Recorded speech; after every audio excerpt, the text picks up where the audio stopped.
அம்மா பாப்பா coaching class போச்சே போயிட்டு இருக்கா? ஐஐடி கோச்சிங் தானே, அதெல்லாம் போகுது. டெஸ்ட் எல்லாம் வைக்கிறாங்க, நல்ல மார்க் எடுக்குது. ஆனா என்ன பண்றது உங்களுக்கு தெரியாதா? தெரியாது.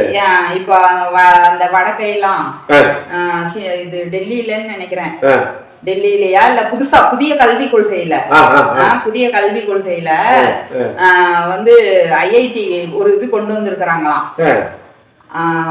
தொடர்ந்து 5 வருஷம் சமஸ்கிருதத்துல படிச்சாலோ, அதாவது குருகுல கல்வியிலயோ ஒரே குரு கிட்டயோ சமஸ்கிருதம் படிச்சிருந்தா ஐஐடி வந்து நேரடியாவே ஜாயின் பண்ணலாம் அப்படின்னு சொல்லி கொண்டு வந்திருக்கிறாங்க.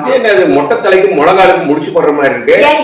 அப்துல் காதருக்கு அமாவாசைக்கு என்ன உறவு அப்படின்றது மாதிரி இருக்கு. இப்ப இந்த கேள்வி எல்லாம் கேக்குறீங்க. ரொம்ப நாளைக்கு முன்னாடியே குலக்கல்வி திட்டம் இருந்துச்சுல்ல நடைமுறை. அப்ப மருத்துவம் படிக்க சமஸ்கிருதம் தெரிஞ்சிருக்கணும்னு இருந்தது ஆங்கிலேயன் காலத்துல.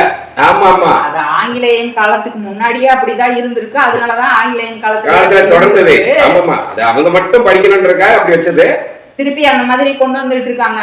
நம்ம பிள்ளைங்க கஷ்டப்பட்டு காசை கட்டி படிச்சு காலையில 8 மணில இருந்து சாயங்காலம் 5 மணி வரைக்கும் வாரமெல்லாம் போய் படிக்கணும்னு படிக்கிறாங்க. அதுதான் ஒரு சில பிள்ளைங்க ஒரே ஒரு இதை மட்டும் தேர்ந்தெடுத்து படிக்கிறாங்க. ஒரு சில ஸ்கூல்ல நாங்க நீட் கோச்சிங் கொடுக்குறோம், ஐஐடி கோச்சிங் கொடுக்குறோம்னு ரெண்டை கலெக்ஷன் ஒரு பக்கம் எல்லாம் போய் தொலைட்டோம். ரெண்டுக்கும் பிள்ளைங்க ஸ்ட்ரெஸ் ஆகி படிச்சு, அப்ப இந்த படிக்கிற பிள்ளைங்க எல்லாம் எப்படி வந்து போய் சேர்வாங்க? நீ சமஸ்கிருதத்திலயோ ஒரு குரு கிட்டயோ வந்து நீ படிச்சிருந்தா நீ நேரடியா அப்பாயின்மெண்ட் ஆகலாம்னா, அப்ப தகுதி திறமைன்னு இத்தனை தடவையும் என்ட்ரன்ஸ் வச்சதெல்லாம் வேஸ்டா? அது நமக்கு அதாவது உயர் சாதியினர் அப்படிதான் பண்ணுவாங்க. இந்த உழைக்கும் சாதி என்ன பண்ணுதுன்னு தெரியல. எனக்கு கஷ்டமா இருக்கு. உங்களுக்கு கஷ்டமா இருக்கு. தமிழ்நாடு அரசும் அதெல்லாம் கஷ்டமா இருக்குன்னு சொல்லிட்டுதான் மும்மொழி கொள்கை வேணாம், புதிய கல்வி கொள்கை வேணாம் அப்படின்னு சொல்றாங்க. அதெல்லாம் ஒன்னும் பிரச்சனை இல்லைன்னு சொல்லிட்டு இருந்தவங்க இப்ப இந்த மாதிரி ஒரு இது பண்றாங்க. இன்னொன்னு கூடுதலா என்ன தெரியுமா, டெல்லியில தான் நினைக்கிறேன் 12 மணி நேரம் கிளாஸ்.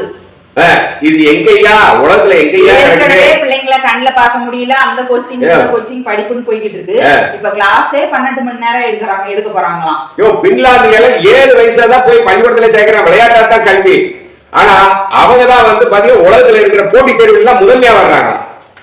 எங்க போய் இல்ல, இங்க உழைக்கும் மக்கள் படிக்க கூடாது, அது தவிர வேற எந்த ஒரு கொள்கையும் இல்ல.